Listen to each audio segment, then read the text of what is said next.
Good evening, everybody, and welcome to Drama to Dharma. And July 2nd, it is almost 4th of July, favorite summer holiday, and most of us are home. So we're going to talk a little bit about that later. But I just want to thank you all for coming onto the show live. And if you're seeing it later, thank you again for that. Tonight, we have a great show. Our topic is mastering your intuition.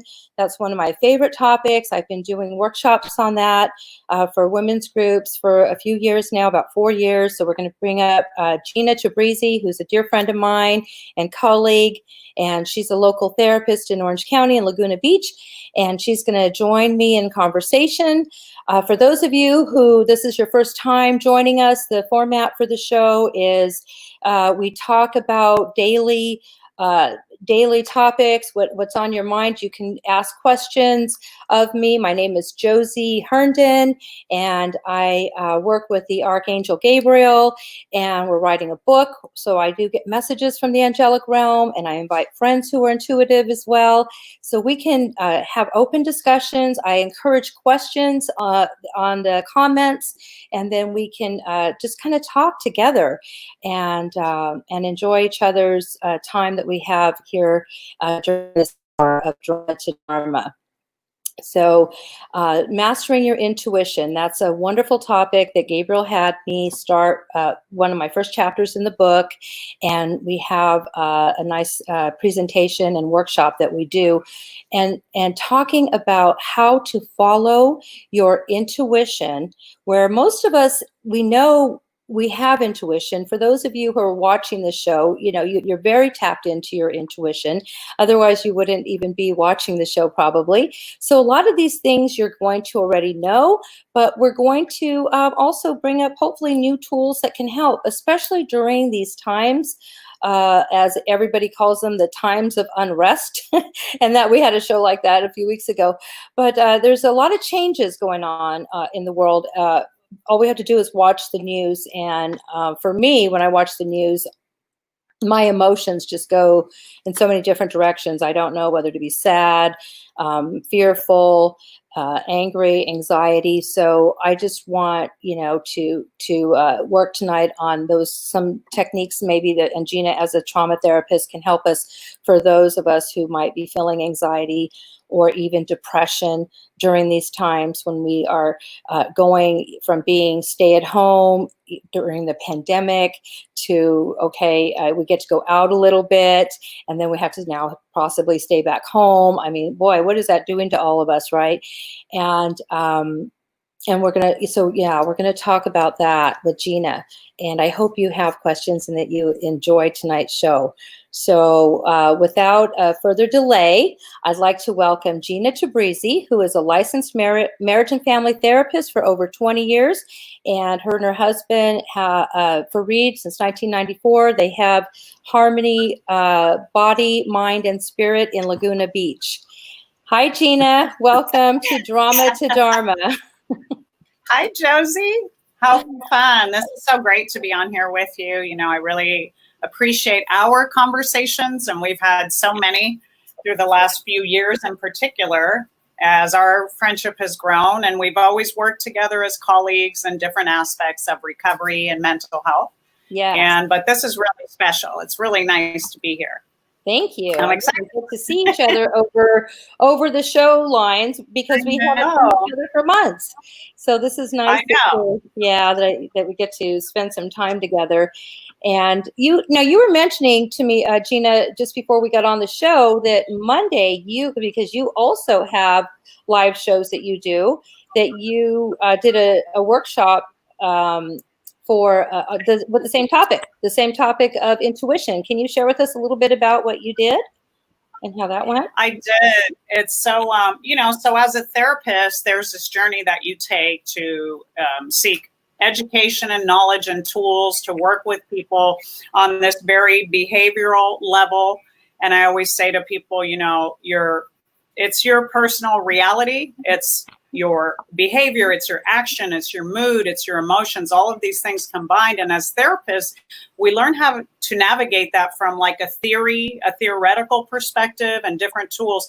But the thing that I always knew that I was keeping a secret was the best tool I always had was that I was intuitive.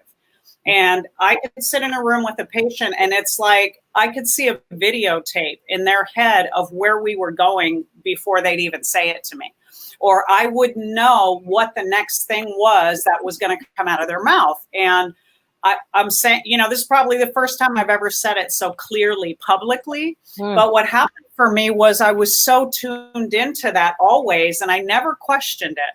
So it guided me through the course of being a clinician, but I never said to patients, of course I know because I already know. And it wasn't that I knew, it was that I had an open channel of understanding to the greater universe and to God as I understand God, to have direct divine intervention. And it's like getting knowledge and knowing because you're downloading it. And if you feel open spiritually and you've worked on yourself and you heal your own traumas and the own places that you're blocked, that voice is so loud you can't really ignore it. And whenever I sat in a room with the client, that's what would happen for me is I could it's almost like I could see right through them. And it's neat to always get that affirmation. They would say to me, "Are you psychic?" And I'd go, "No, I'm just guessing." Or, "No, I just had a feeling." Or, "No, I just had a thought." Because as you know, principles of psychotherapy, traditionally, people get very squeamish or scared.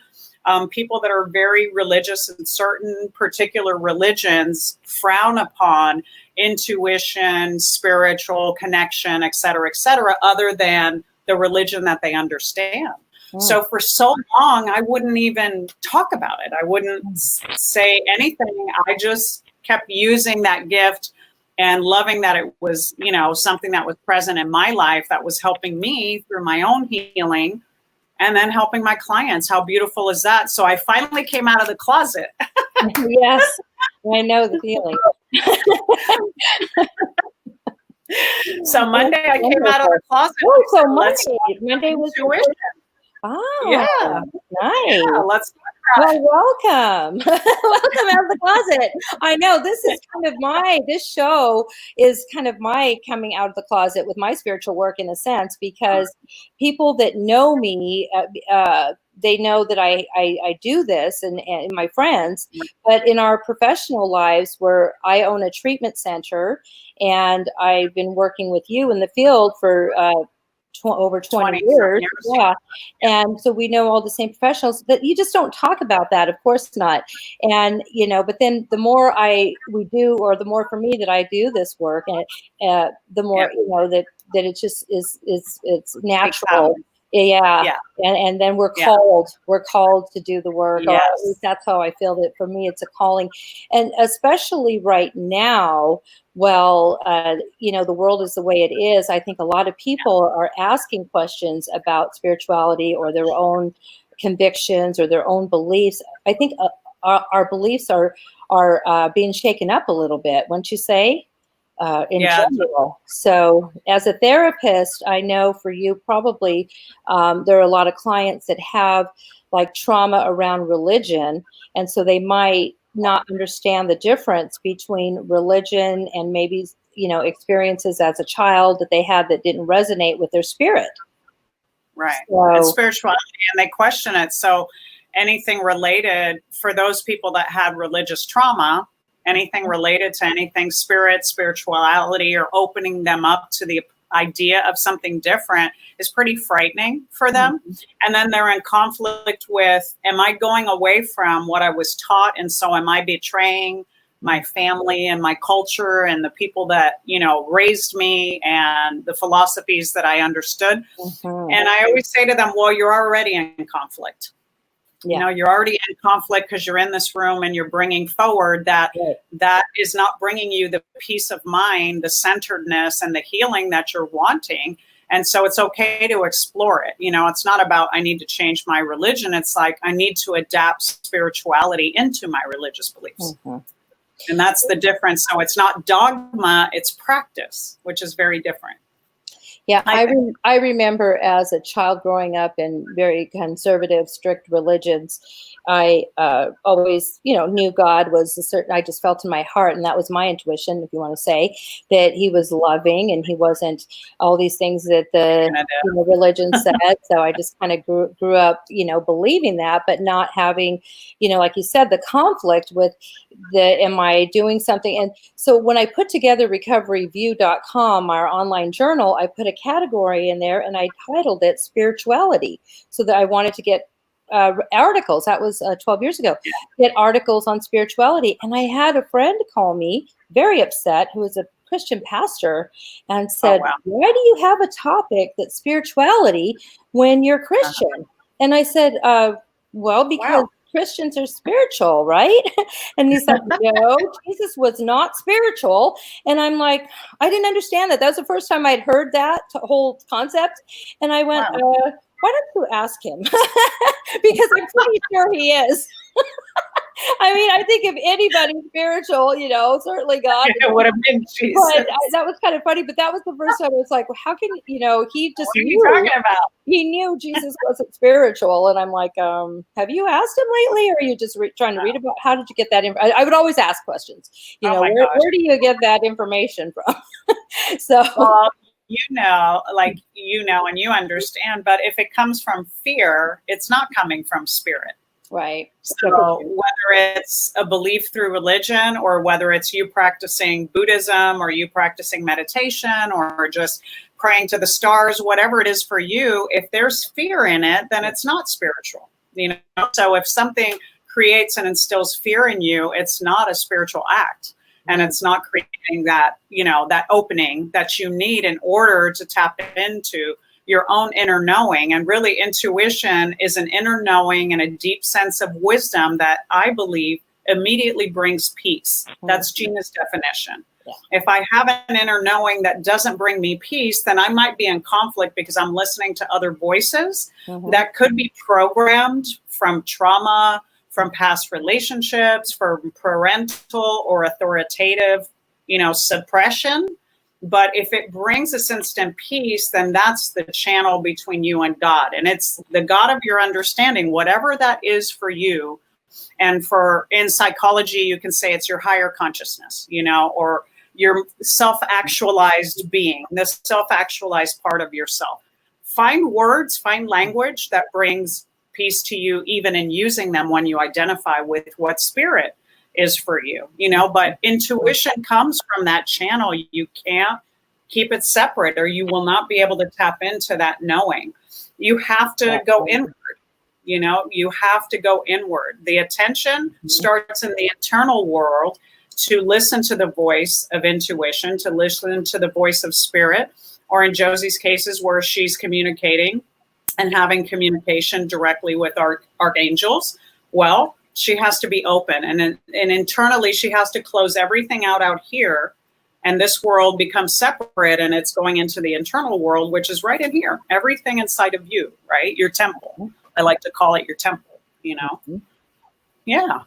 Well, I have I don't know if this is a comment or a question, but it's from Dr. Ray, and he's saying, what about the concept? It's all spiritual, fear, love, hate, all roads.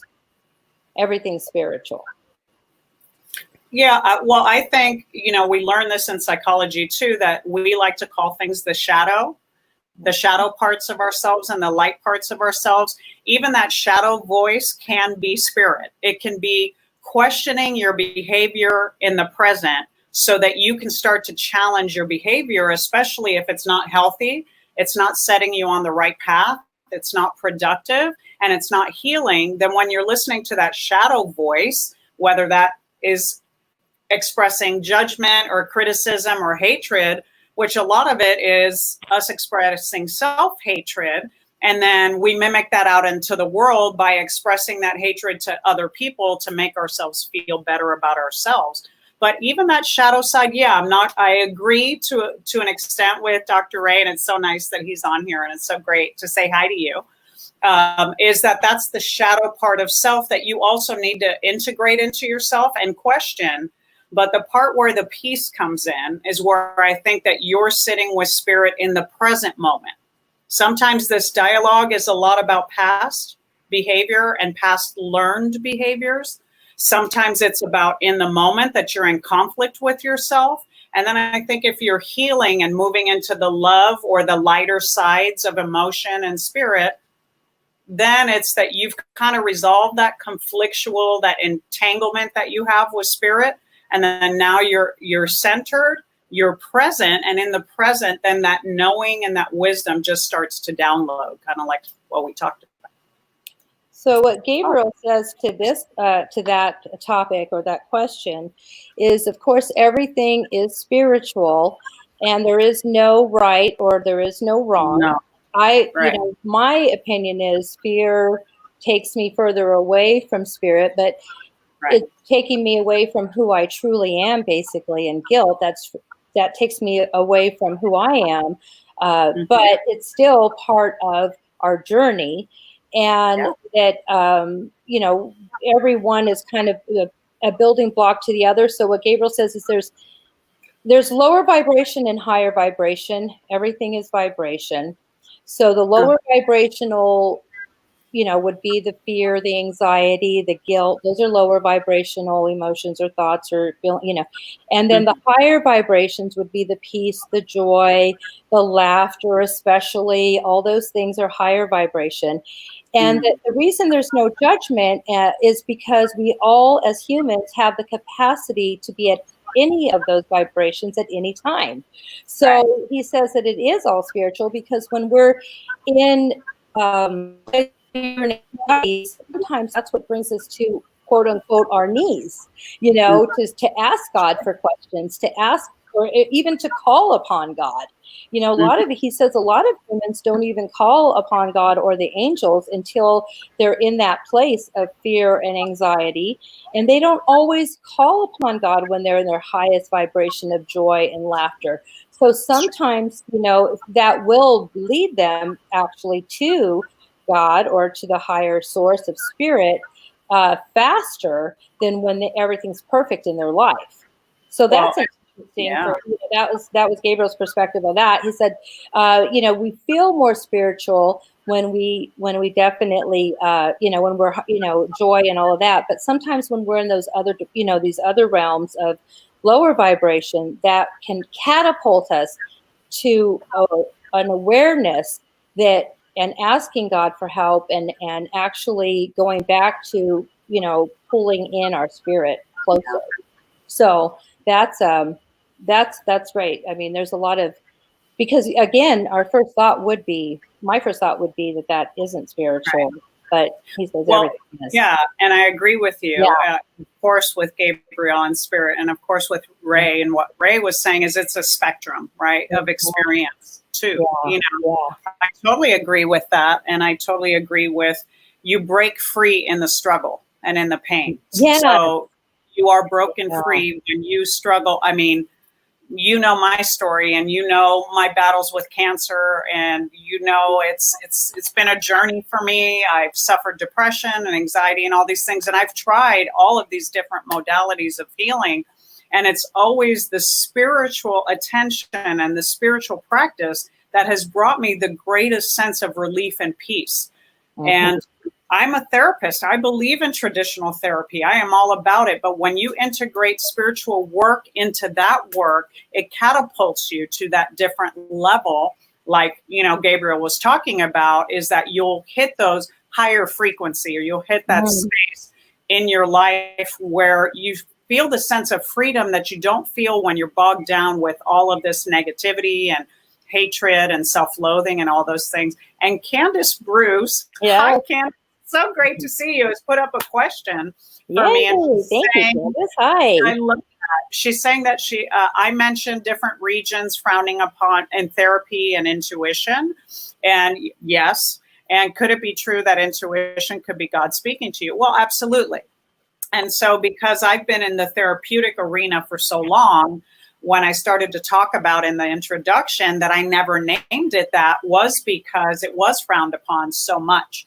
It's a science. It needs to be, like CBT, cognitive behavioral therapy. It needs to be evidence-based and best practices. So sitting in meditation with your client and feeling the energy that they're emitting and saying a prayer over them or inviting them into meditation and prayer was not evidence-based at the time when I came into practice, which is over 34 years ago. Now, the beauty of it is we're evolving to where spiritual practices, we are now measuring that people have better outcomes in their treatment, especially in the addiction arena, when they are using and following mindfulness and spiritual practices. Their outcome rates are so much better. So if anyone's listening who's had that struggle and isn't sure and is, curious about drama to Dharma and spirit, this is something that you bring into your life as long as you're open to learning and having a new perspective. And I think this is it. I mean, this is what COVID is about, is opening our eyes to the world and seeing it in a different light and breaking free of all the doctrine and the, set rules and ideologies and ways that we've been living, and saying, there's a different way. There's a better way. There's a clearer path to living life where we don't have to get stuck in all this conflict that we're always in. I don't know what you think, Josie, but that's what I think is happening. Yeah, absolutely. And to Candace's question, the intuition part about, well, again, I think the intuition and people frowning on it, again, those are just words, and people just have different ideas of what spirituality and God would be.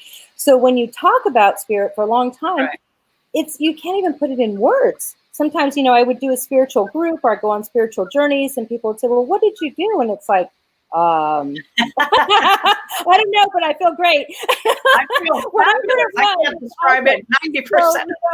So, you come back glowing and you love everybody, but you can't really put it in words because you've experienced this beautiful spirit awakening.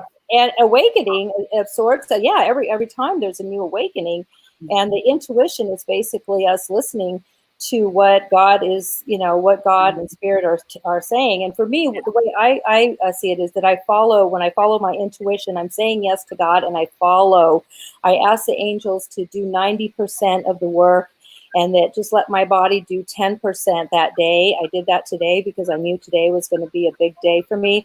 And literally parking in the front, everything just kind of fell into place, and the day flew by, and it was good. It wasn't stressful, although it was a very packed emotional day for me.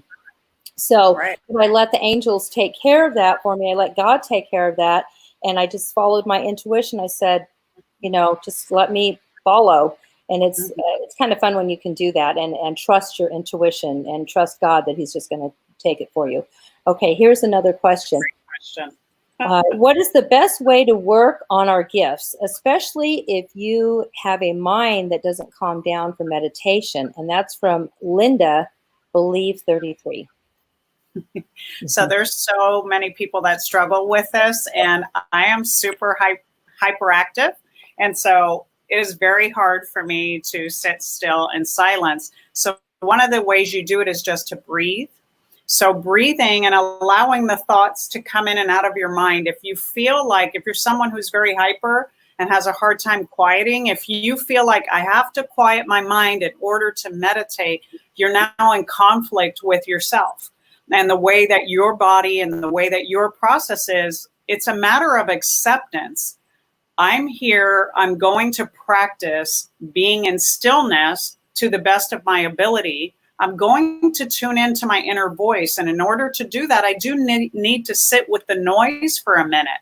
There's nothing wrong with that. I find so many of my patients that get upset that in meditation, they can't go into silence and they don't get these beautiful pictures other people are getting. And I said, if you are in quiet reflection and you're breathing, listening to your heart, and listening to the rampant noise that goes in and out, you're still in an active meditation and you're practicing that. And the more you practice it, the more the noise will turn down. I'm not going to say it's going to totally go away for you, but I'm going to say it'll start to turn down, and the spiritual voices and sounds will raise up. So it's an even exchange that starts to happen just because you choose the act of trusting God, trusting the universe, sitting in reflection. They'll start to negotiate that with you and go, okay, you're listening.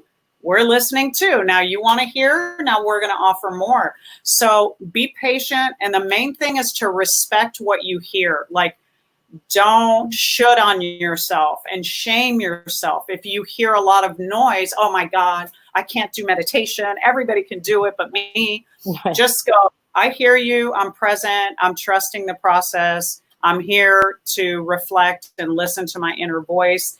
If you have practices and beliefs like the angels, like Jesus, like Buddha, call them in and say, I'm here to hear and learn and receive from you. I'm present. I'm available for that knowing, and keep practicing risking that vulnerability, and then tune into how you're feeling. Check your body. How's your body feeling? Are you carrying tension? Is some part of you shaking and another part of you relaxed? And keep breathing into the spirit of peace and allowing your body to start to relax, and just talk. So you can have conversation with self. You can talk to your body and go, oh my God, my spine is so tight right now. And I'm trying to focus on this beautiful music and escape in this meditation, but my spine is tight and rigid. Well, ask your spine, what are you here to teach me? What is it that you're wanting me to know about my body right now? How can I pay attention and help you? And have a dialogue like it's a person that you're in conflict with. To me, I find that meditative. And then soon my body starts to relax because I say, I'm sorry, I worked you too hard today. I really pushed you in the gym. I really should have listened that you were tired, and making that amends to yourself too. And then going back into the stillness and see what other sensations come up in the body, and then listen to the voice and just kind of follow it, kind of follow the dialogue of your thoughts, and slowly they'll start to unravel. Mm-hmm. I hope that helped her and that made sense to her. But really, that's how I practice that, getting to the intuitive voice. Yeah. Yeah. I know for me, I would say people would ask me, what's the difference between prayer and meditation? Because a lot of times I was raised with prayer. I didn't even know really what meditation was until later, in my 30s. So, and then that was one of those things, well, if I'm meditating, am I not praying? That was to me one of my conflicts. Am I either meditating or praying? So the way the angels explain that to me is, so when we're praying, we're talking to God and we're asking God questions, and we are speaking to God. Mm-hmm. And in meditation is when we listen to God's answers, because during prayer, we're talking to God, and he's like, okay, hold on, listen. I heard your prayers, and now I'm asking you to just be silent in meditation and hear the answers so that you can see them clearly. So during meditation, you can also have an intention of hearing the answers or getting the answers from the prayers that you've already spoken.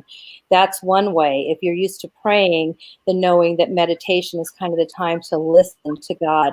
And that's when we're quiet, and then he'll, speak to us in different ways intuitively and give us those answers. Or even he says, we'll get the answers by realizing, because our mind is quiet, then we'll reflect on our question, and then we'll say, oh yeah, that was already answered. That was answered yesterday. Okay, great. Or, so somehow we'll get clarity during meditation to things we've already asked of God or the universe or the angels. And they're always, Gabriel's always reminding me to mention that they are there to help, but we must ask their permission. They love to be invited in. God wants to, he's always there, but because we have free will, that it's just happens so much faster when we do ask the questions, or when we talk to him and have that dialogue with spirit or with, higher source, so that they know what it is that we truly are wanting in our lives. And they're ready to answer it. And it may not always be exactly the way we see it, but the answer will certainly come. And it's always going to be for the highest good if we ask for that. If we ask for everything in the highest good, give me whatever, Lord, I want, but for the highest good of all. And then that will be more than likely the answer that you're going to receive. Oh, Linda, you're so right on. Wonderful. That's great. We're glad that we hear you. Oh, hey, Donna. Donna says, hello, Gina. And then we have Julie and Jess are watching. So nice to see you all. It's such a fun conversation to have with people. And I guess we were lucky, Josie, in that we had a spiritual foundation in the religions that we were raised in. Mm-hmm. And so we were taught about a God of our understanding and to open to that and to seek God's guidance and prayer. And not everyone is raised with that affirmation, I'm going to call it, that we are here to serve that purpose and to live a purpose that's uniquely our purpose, but it's in, and I know Gabriel, correct me, but it's in agreement with God. And we got to know that at a very young age. And so it was easy for us, in a sense. I'm not going to say it was totally easy because our egos can get in the way of listening to spirit and intuition. But we knew that that was important, and we knew to reflect. And in your struggles, and I know like me, in our personal struggles, we knew to go back. If we didn't know where to go and how to get answers and where to learn, we knew to go back to our roots in prayer and asking God to intercede in our lives. And, there's people here who don't have any foundation of that, didn't have that guidance and those blessings that we got so young. And I think the beauty of what you're doing, Josie, and with Gabriel, is you're inviting everyone to know that that's part of our purpose as humans and just being here on this planet. And you're inviting people that maybe never thought about a God, never thought about intuition, never knew how to access that, didn't know it was okay to have conversation like you were saying. And I think this is such an amazing, platform to let people know there's always a way to seek God. It doesn't matter how you were raised or weren't raised. If you've always been knowing and questioning and seeking, go for it. Well, what Gabriel says to that is interesting. When we write about God, he says, "He who has no name and he who has every name is the Heavenly Father and Creator." So he says, intuitively, as humans, when we're born, we come from the divinity. So whether we're taught religion or not, we already know. And sometimes when people aren't raised in a religion, they actually know more, he says, because they're not even skewed with all these other beliefs. That's true.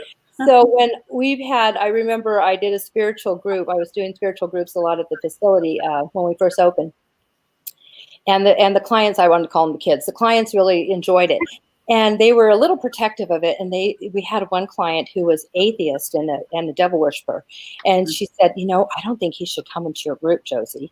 And I said, bring him in. That's fine. I mean, if he's in the group, he's here. I'm not worried about it, And so we did the group, we did the meditation. He actually resonated with everything and kind of took that mask off of whatever he thought he had to display. And, I just asked him not to bring in the devil Bible, to the group because that was totally distracting. And then he's like, okay, and then, and then he just kind of he fell right into what we were doing. And so he was that one. The other one was an atheist. And what Gabriel has said to the atheist is that, wow, you already know, more. I had a mother once that was so worried about her child that wasn't a believer in anything and thought the child was going to go, and what Gabriel said to that was that, no, actually your child is fine because they are doing all these wonderful things to, for the planet, because this is an environmentalist. Actually, this is, I think, so anyways, this is somebody who's doing wonderful environmental work, and he's such a good husband, and he's a great father, and he lives this clean life. But he just doesn't buy into all the religion, but he's already living at a higher vibration just as a human being. Yes. And so Gabriel says he's already he's already there. evolved. So We would call it here. they're spiritually evolved, and Yeah. and so they resonate with even Gabriel's groups, because Gabriel certainly will affirm every human being as being perfect for who they are, and then they feel so much better, like they're not being judged. Like, it's interesting because they're like, wow, that's right, you're right. I mean, I already know. And it's like, not just that they know everything, but they don't have to really. What happens is they don't really, they never resonated with the religious doctrines. Yes. So then they just went with their own knowing of what was a higher vibration. Yeah. So if there's, people that are watching the show and saying, I don't have those religious, well, that doesn't, it really, all it is about how you live your life. And if you're living your truth, I mean, that's so much of it, he says. And everything is just words. Again, God has no name, has every name. So nature, for a lot of people, is their spiritual sanctuary. Sure. And they feel the energy from nature. And they can actually be at complete peace when they're in nature without putting a label on it. Yeah. So those are the types of things that Gabriel, talks about. And sometimes he says, it's not necessarily what everybody believes, but there's nothing necessarily wrong about it either, because we are all, he says that you're all humans, so that we, truly, from a spiritual level, we are all one and we're all the same. And if only we knew that, we wouldn't be so separated, or conflicts and all of that stuff. I know. And right now we're actually, with everything that's happening, we're kind of being forced to see that we're all one. Yeah. We're all one. I mean, there's a lot of new things happening that I thought I would never see on the news, that's kind of showing us that we're all one. And that, so it's pretty interesting. Oh, here's from Chelsea, my daughter. Thank you, Mom and Gina, for this. Both of you are a blessing. Thank you, Chelsea, for watching the show. See, you're such a dear. I can't even tell you, for me, when you talk about nature or whatever, it's everything is energy. We're existing in this plane that is energy. So we're energy, and things have energy, and the world has energy in nature. And so when we're doing things that help lift that vibration, that's an invitation. Like, we're raising everybody up. And so you're right, the things that we're seeing that are shifting in the planet has a lot to do with us, starting to move that energy in different ways. And all of us can tap into that, and all of us can feel that. It just requires that listening, as Gabriel said before, that's the piece where we get so clouded as humans, is truly listening. And even traditionally in a therapeutic stance, is people, while someone's listening, we're often talking and creating a script of how we're going to respond. And so if we could shift our listening to truly just taking someone in, sharing the truth of who you are in your authentic self, and being honest, so that I'm talking to you because I want you to know who I am and how I feel. And this is really how I think. And Josie and I have no script. This is no script. We talked about it before the show. We're not having a script. This is going to be an intuitive show. We are going right now with our intuition. Yes. So as I'm talking, Josie and Gabriel are taking me in, really taking me in. And so they're able to easily respond because they heard me. They're not thinking, well, I should say this, or I should challenge that, or that doesn't make any sense. They're just going, I love you. You're this beautiful person sitting in front of me. I hear and acknowledge you, and I'm receiving who you are. And now I want to give you back who I am in spirit. And really, that's the exchange. That's the human. That's the spirit, intertwined as one. And you're right. We are all one in that. And if we could listen better, I really feel like we have a chronic inability to listen to one another and really take each other in with love. Literally take a person in and love them. the moment you meet them, not with all your preconceived ideas about what a person's supposed to be or what a CEO is supposed to be in Josie's case, or what a clinician's supposed to be, just going, I see this person and I love them for who they are in this moment, and I'm getting to know them. And then when you do that, your ears get wide open, and then you want to receive the other person in the same way.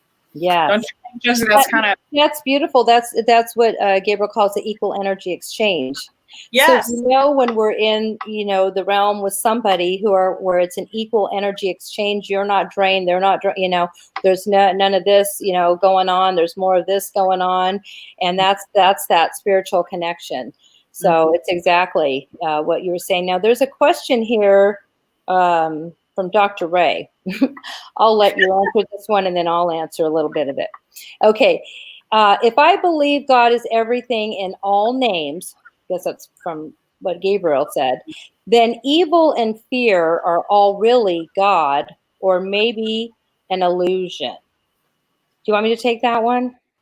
Sure, because I think he was talking right to what Gabriel said. He was, that's more for Gabriel, actually. So if I believe God is everything and all names, then evil and fear are all really God, or maybe an illusion.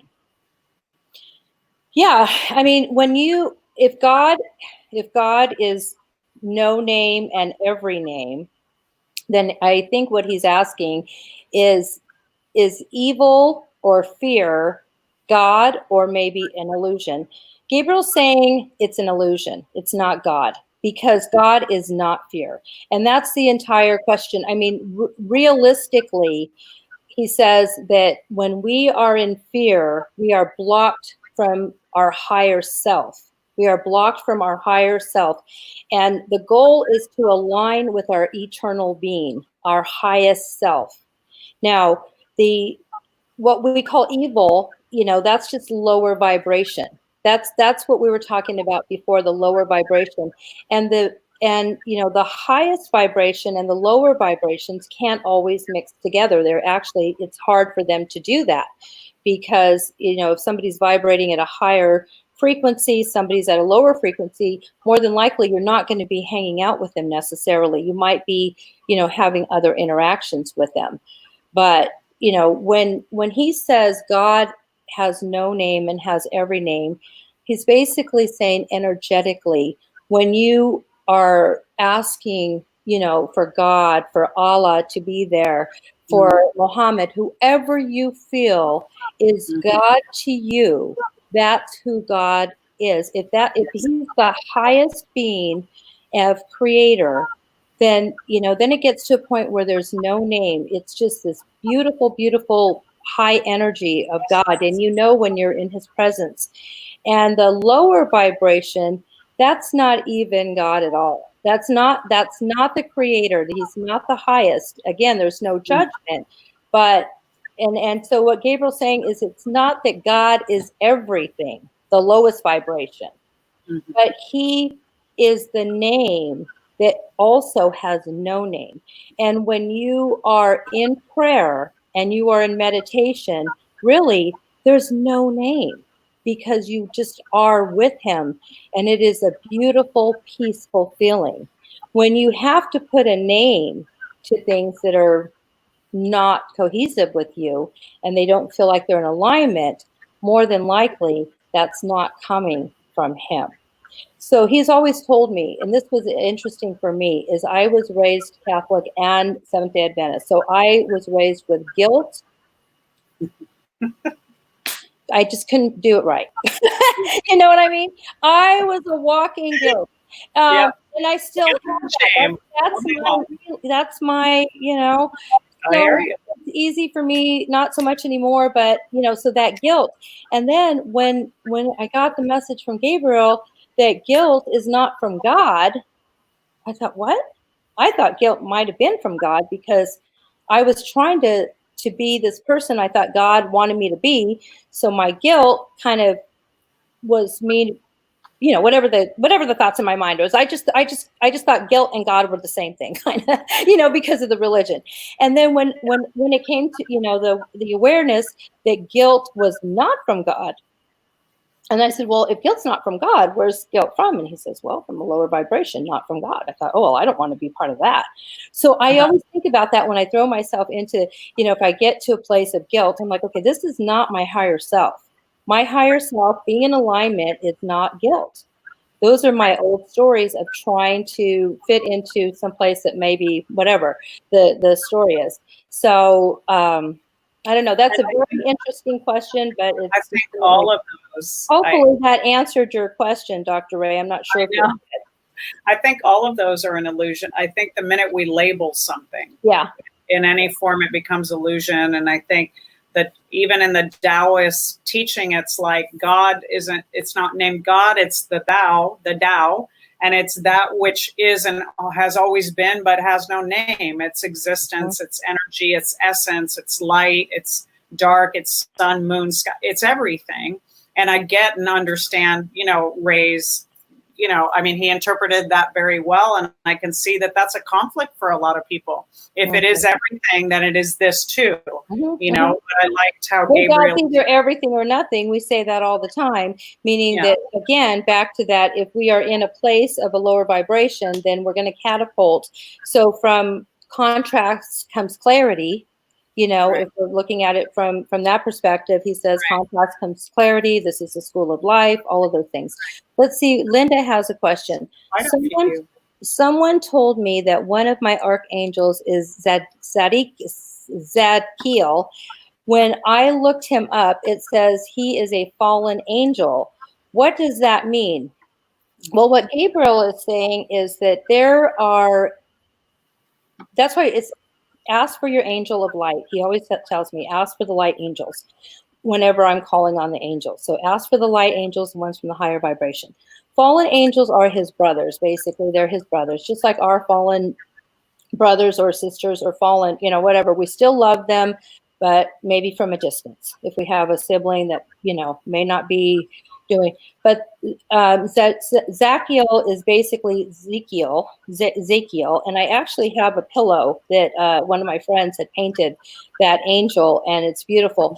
So he says that that everything is a duality. So there are angels that are light angels of Michael, and higher vibrations, or maybe lower vibrations. So there are, so if somebody says to you, I'm Archangel this or that, and it doesn't quite resonate with you, follow your intuition again and ask the question, are you coming from the light? Are you a light angel? If you're not welcome here. So, they're and again, they're just names. So if you were told that that's your archangel, there is a higher vibration of that angel, and then there may be a lower vibration of that angel as well. And that takes it on into a really good conversation. He says it's pretty deep because, everything has a duality, he says. So there is on both, there's a higher vibration of all of us. We have a part of us who is a higher vibration, our higher self. And then there's that part of us that, could sometimes just be really short, and angry, and, that ego again, and in simplistic forms. We have to say things and label things and names because we're here on the planet, and that's our form of communication. And Gabriel, it doesn't have to be that way, but Gabriel speaks and to Josie in language and an understanding and a mutual language. But just like you're asking, is he fallen? Renee's saying Zadkiel is the angel of mercy, not fallen. And she's asked a question. Your dear friend Renee, who I met. Hi, Renee. I met you many years ago too. But it's our language limits us in a lot of ways to really fully express the essence of what is this spirit. But I agree so much, Josie, with what you're saying. And of course, with Gabriel, that intuitively, I always say to my clients, when you're getting it right, and when you're getting it wrong. In your spirit, this feels like light energy. This feels like positive energy. This feels healing, or this feels detrimental or draining or damaging.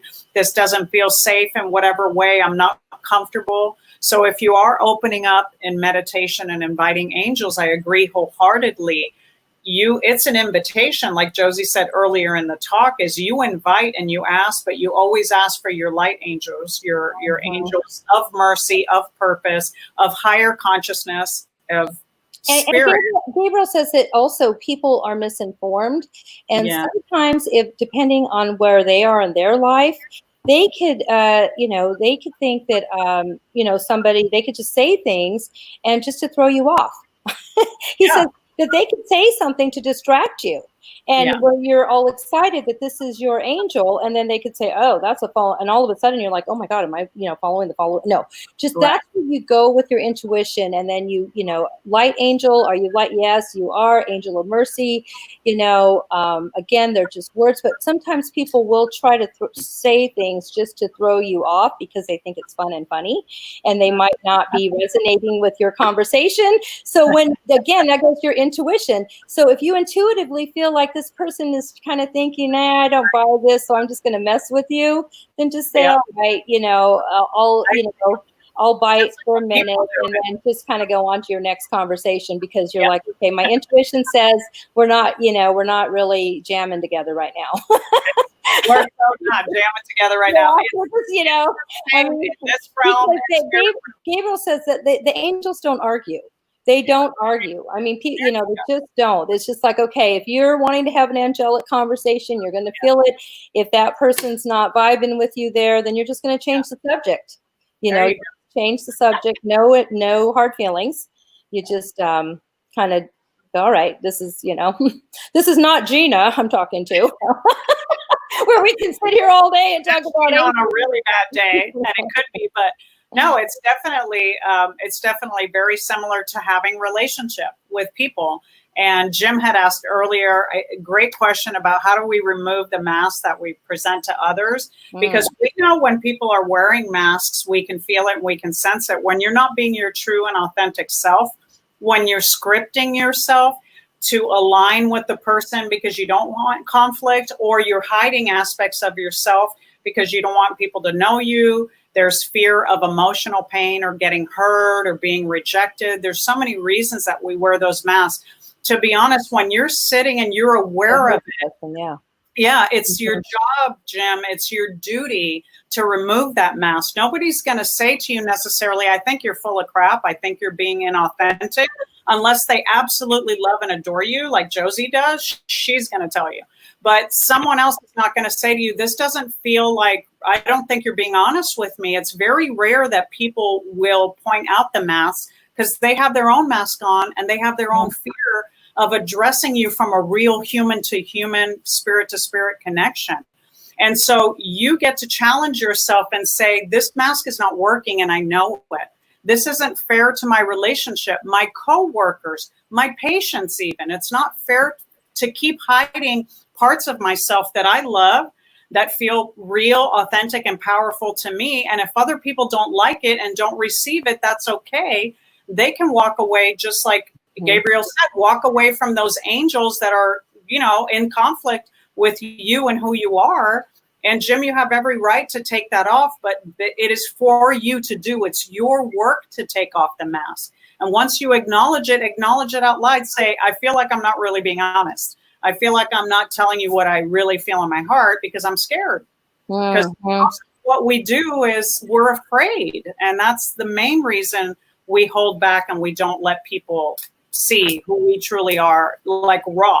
The raw, real people that we are behind the mask is the most beautiful parts of ourselves. But we're so afraid, to be that vulnerable. And it is an act of vulnerability and it's an act of courage. And so you have that within you, we all do, to remove the mask. When Josie and I came on here and we're talking about things that people that we know, there's lots and lots of people we know that will be in a disagreement with what Josie and I are talking about. Will think that Josie and I have gone off the deep end. Will think that they've been thinking that for a while about me, but maybe that. Well, now I'm joining you. I'm on the deep end. Yay. And drama to Dharma. That's why we named it this.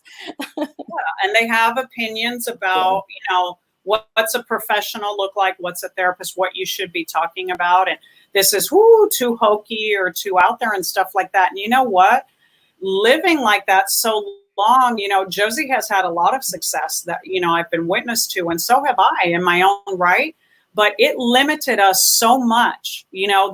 Josie has come into herself more and has seen more success on a spiritual level, on an emotional level, on a healing level, because she's not hiding a mask anymore of any part of herself.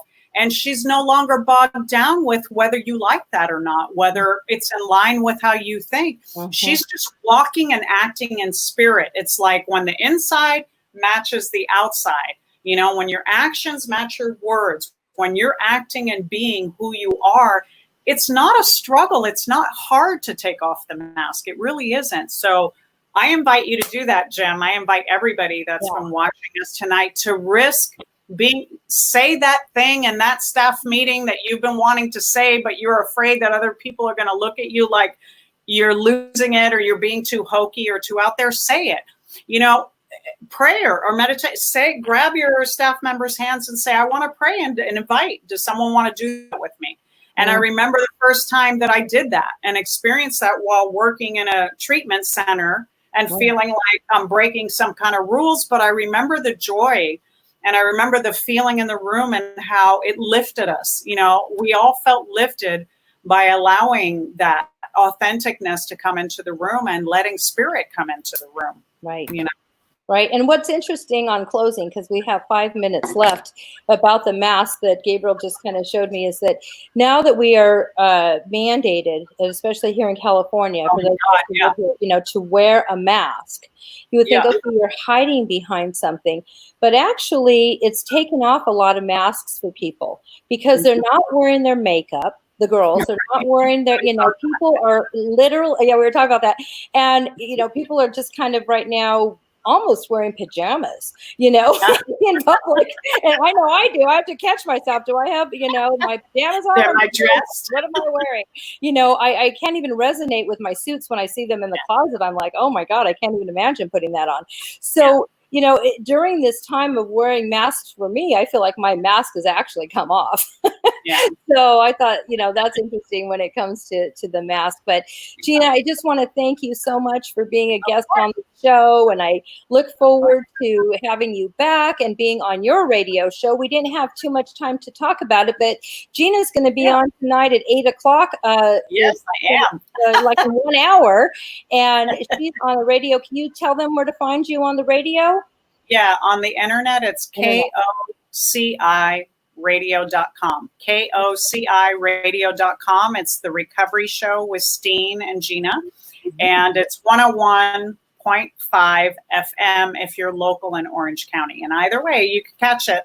Or you can catch me on Ask Gina. I think it's in the chat. I had shared it. Hopefully. Oh, there it is. There we go. Angel. Yes. And in the chat, it'll have the links. My Facebook is Ask Gina, and I have my show every Wednesday night at 6 p.m.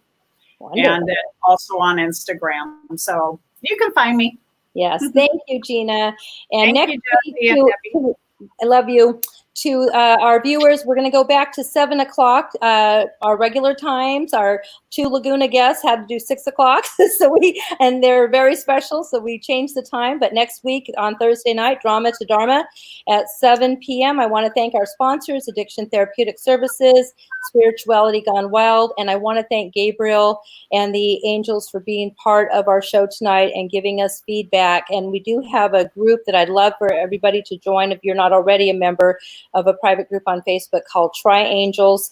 And that's where you can see my show every week. And I'm going to be doing other things like possibly just doing straight channeling with the members of the show twice a month, and just where you can actually just ask Gabriel questions and see how that goes. And then we might integrate a little bit more of that into this show as I'm, you know, feeling more comfortable with all of this in public. But I just, again, want to just wish everybody a peaceful weekend. It's 4th of July. We're all going to be home more than likely. And if not, stay safe and just feel the love from my heart to yours. And again, we'll see you next week. Thank you for joining our show. I love you very much. Bye.